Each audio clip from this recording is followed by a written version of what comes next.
Hi. So welcome to my presentation. It's called Urban Climate Politics Beyond City Limits. My name is Daniel Aldana Cohen. I'm an assistant professor of sociology at the University of Pennsylvania. I work on the politics of climate change. And this presentation is an attempt, is an argument that we should think about the politics of climate change in cities in a way that's different from the prevailing method, which is the multi-level governance framework developed by Harriet Bulkley and Michelle Wetzel, quite influential. And that I would argue that at the core, what this framework is about following the green policy elites, through these complex structures and networks of governance that have arisen in the age, in the 21st century and in the decades prior. So this particular framework is really about saying, well, actually, cities are not just doing what their federal government tells them to do. They're in these very kind of complex and interesting relationships with other subnational bodies, and they're in these global networks as well. And a huge amount of scholarship now about urban climate politics is about following these elites around, looking at the discourses that they produce at summits and in PDFs and so on, and in some cases seeing what happens when the best ideas from the stuff kind of bounce off the reality on the ground. And instead of following these green policy elites around, I'm going to argue that we should follow the carbon. Carbon is the root cause of climate change. We need to follow the carbon is into the viscera of social life. We need to see that intersection of carbon and the kinds of struggles over equality, over justice, over power, over living well. Those are the struggles that actually are really shaping politics and life in general. In particular, I want to argue for revitalizing Manuel Castells' collective consumption framework that he developed in the late 70s and early 80s to talk about urban politics minus the environment.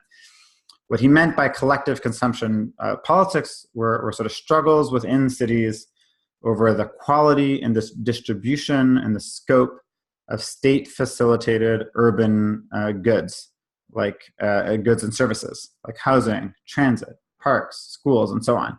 So, who gets the spoils of state investment, and how good are those spoils? Now, we have to follow the carbon into those conflicts within cities, is what I'm arguing.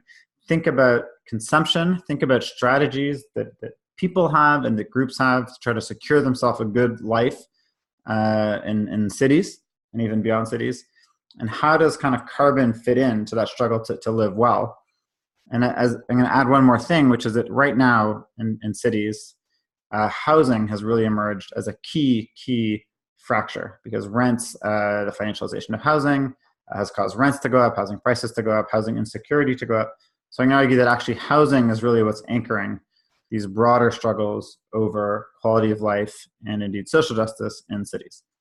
Okay, so let's come back to that in a second. So what I'm going to do now is just kind of go through 3 moments in a very brief and schematic form of where we see the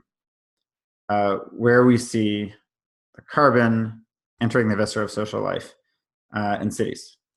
Okay, so and just before we really dive in here, but in a way kind of prefiguring the first section, here's a framework that I've been using to think about urban climate politics or urban environmental politics more broadly. So I first want to say, okay, look, we need to distinguish the specificity of climate politics from traditional urban greening. So green ecology is what was the term we would use for projects and developments that have to do with improving our direct relationship to nature, trees, clean air, clean water, and so on. Gray ecologies is a term we could use to name environmental improvements that are environmental by virtue of reducing pollution, essentially through energy efficiency. So we could talk about densification.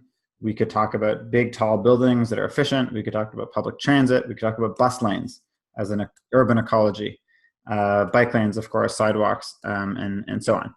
So what urban climate politics has been about, to a large extent, has been embracing this kind of gray ecology agenda. And then the real other thing I want to bring to this is this idea of a difference between a luxury ecology and a democratic ecology. Luxury ecologies are these projects and developments that are targeted mainly to the professional class. So you can think about an urban redevelopment scheme that's really all about drawing professional or creative class workers into a kind of more, into the financial district, into some dynamic district of the city. So I would argue this is relatively hegemonic, this idea of matching up professional class lifestyles with a certain kind of densification. And we could contrast that to democratic ecology, democratic green or democratic gray ecology politics, which I would argue fundamentally have to do with affordable housing. And interestingly enough, affordable housing gets talked about not that often in the context of urban climate politics. And certainly the movements that advocate for affordable housing movements, even less. So let's actually dive into that. So my first cut here into cities and climate politics from this perspective I'm proposing is battles over density and the affordability of density.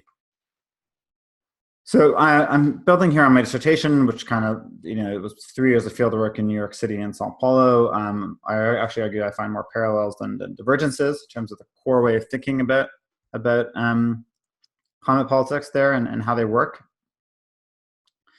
New York and Sao Paulo are kind of exemplary cases of sort of really tackling this low carbon urban agenda, although with pretty disappointing results. Now, this agenda is this idea, right? And this is the idea we've been had for a couple of decades, is that you can line up through smart densification a combination of improvements to the quality of life, these collective consumption issues, with decarbonization.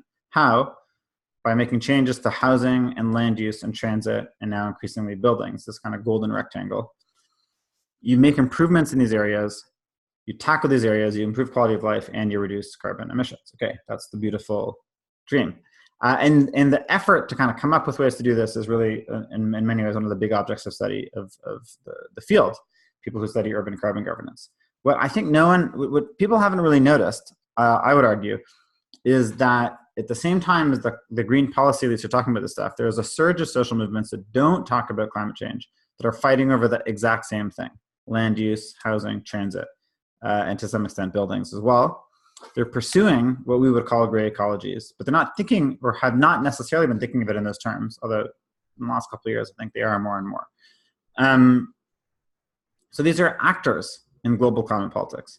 They're protagonists, actually, in a way, of a low carbon city. The version of the city they're proposing, their version as sort of a right to the city urbanism, is arguably as much or more of a gray ecology than even what the green policy elites are proposing. Now, I think when we think about that, that actually changes the framework, the typical framework. So in Sao Paulo, for instance, if you look at this sort of cartoon image of faceless people walking down the street, this is for a redevelopment project that was proposed called the New Light. It was a kind of low carbon / pro-professional class project, widely understood to be this kind of global, top-down, elite climate governance project, right? And where normally we would contrast that to, if you look on the other side of the other image of the folks in red, the housing movement in Sao Paulo, that'd be your kind of local, social justice concern, right? Global versus local, green versus red. What I'm arguing is that no, actually, these are not your classic case, and we're not seeing in cities a sort of a need to balance the ecological and the social. Actually, what we're seeing is two rival ecological projects. Right. So what's going on with the housing movement is it's largely, for the most part, women of color who've been kicked out, pushed onto the street, had difficulties with their jobs, difficulties in various ways, who have said, no, there are all these vacant buildings in the city, vacant terrains. We're going to occupy these places and we're going to hold them until they're transformed into social housing, onto other buildings in the area turned into social housing. This is Ivanecci, a major leader in the housing movement in Sao Paulo, in downtown. And this movement fought against the low carbon redevelopment, saying, no, that would displace us. And eventually what they said was the real low carbon city in Sao Paulo would be affordable housing downtown for the workers near where their jobs are, right? So just very core idea, right? This idea that instead of seeing the social versus the ecological, we're seeing two rival ecological projects. And sometimes that democratic gray ecology project calls itself a climate project, and sometimes it doesn't. It's a climate project either way. And what's more, I argue in Sao Paulo, New York, that actually that the resistance of these against luxury green ecology, luxury gray ecology projects in Sao Paulo, New York, is the main reason why climate policy stagnated so much. And I'm also going to argue, or I also argue that subsequent to the Bloomberg years in New York, to kind of neoliberal era in Sao Paulo, you have actually better climate policies with a more social framing, with the support of housing movements. So if you want to understand when climate policies, what they look like, whether they succeed or they fail, you have to actually look at them in the context of local struggles over how to live well, which pit a kind of luxury vision against a more democratic vision. Okay, so second cut. What actually is the relationship between density and carbon? Now, here I'm getting involved in this a slightly more quantitative project. Very quickly, what we're doing here is we're kind of saying, no, the city's not a snow globe. Not every, the territorial emissions accounting, that's the snow globe accounting style, is all about, you just say, what is emitted physically in the city? You add in electricity. So it's density and its utilities, that's it. If I plug in this laptop, the emissions associated with the electricity are attributed to me, but not the emissions associated with making the laptop. But with consumption accounting, you can attribute to the final consumer all the emissions required to make, to transport goods and services. And what you can do with household carbon emissions accounting, and I'm developing this even further now with my collaborator Kevin Ummel, is you can model household consumption down to the neighborhood level, which requires a pretty sophisticated process of data fusion. But then you multiply, once you know what the household's consuming, then you can figure out via other research, what is the carbon intensity of that consumption? And then you figure out, okay, what is the total consumption of the households in these various neighborhoods with the physical and social characteristics. And that throws into question this idea that all we care about is density, that it's really just putting a skyscraper on a bicycle, right? So in New York, this propagandist for this idea, David Owen, says the future of real sustainability will look a lot more like Midtown Manhattan than rural Vermont because dense. But actually, when we have gone and looked at the carbon footprint of the households at the neighborhood level in New York, what we see in Manhattan is this sort of like stubby, dark finger in the middle of this thing. It's actually in the wealthy Manhattan neighborhoods have huge carbon footprints. And the lower carbon footprint is in the working class, mixed income, middle class neighborhoods that are also close to the subway, that are typically anchored actually by public housing. That is the kind of like Jane Jacobs, Mike Davis dream of shared public space, shared public assets, a good quality of life, low carbon footprint. It's not Manhattan. Manhattan is not the model. And I think we could cash out a whole series of political implications from the role of tax policy actually in urban climate politics, which is normally not considered to be part of it at all, talking about luxury taxes, consumption taxes on the high end, which is something you've had at moments in the 20th century, but don't have now. I think that is also part of urban climate politics, okay? And democratic gray ecology politics, we can now see, are actually more ecological. Democratic gray ecology politics focus on reducing inequality, focus on public services and goods for most people. That's really how you bring down carbon and kind of lock down that particular vision of the city. And just very quickly, what is driving up the emissions in the wealthy parts of the city? Well, you have to look at consumption. That's the thing. If you look at just gasoline emissions, utility emissions, they're relatively even across the city, or they make the suburbs look bad. If you look at non-car transport, which is essentially private plane purchases, not for business, private plane purchases, and the consumption of goods and services, the consumption of the wealthy is so high that it just compensates and blows out all the benefit from density. So Manhattan's wealthy neighborhoods have carbon emissions comparable to some of the richest suburbs in the country, actually, the McMansions. Okay, finally, branching out from the city. Okay, very quickly, we want to think about the political infrastructures of Blockadia, of anti-tar sands, anti-coal, anti-oil pipeline. What we find, I'm arguing, and I wanted more research on this, I think is needed, is a combination of political infrastructures in cities that grew up fighting over urban collective consumption issues, then connecting out to rural folks outside of cities, whether we're talking about ranchers or indigenous people, you name it, who are protesting against the extractive economy. We have to stop thinking about the extractive politics is out there, and then the density, tech, whatever, in cities. Actually, if you look at the political infrastructure, there's like a merger going on, and the dynamics of that, I think, are very little understood, very little studied. The folks I know who are doing this are saying, no, nobody is talking about the tensions in that relationship. We're only talking about the benefits, and we're not really thinking about the urban contribution, actually, to that. And finally, until you see like Black Lives Matter, for instance, very prominent in Philadelphia, organizing against Standing Rock, which is really, really interesting politically. And then finally, when it comes to clean energy as well, I think we don't even know yet what's going to happen, but cities are now saying, oh, we want to be powered totally by clean energy. Well, guess what? That involves a huge increase in the number of power lines, huge increase in wind farms and solar farms in rural areas. Often there's a big clean phenomenon. You have an Ontario group called Mothers Against Wind Turbines, very common to resist these kinds of projects.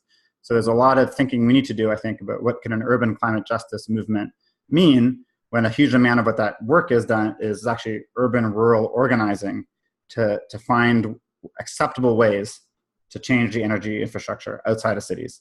in a way that benefits people inside of cities, and of course benefits people also in those rural communities. There's a huge amount that could be said about that, but I want to again spotlight this idea of the political infrastructures of city and country kind of coming together as being something that we need to pay attention to. So very quickly, just this idea of following the carbon into the viscera of social life, where that viscera of social life is about these struggles to live well. In 3 moments, density again through footprinting, and this issue of regional or non-in-city energy politics. So this is, I think, a different way of mapping out a future research agenda, a different way of thinking about where the issues of justice will be decided. Thank you very much. Bye-bye. I'm just going to awkwardly end this recording here.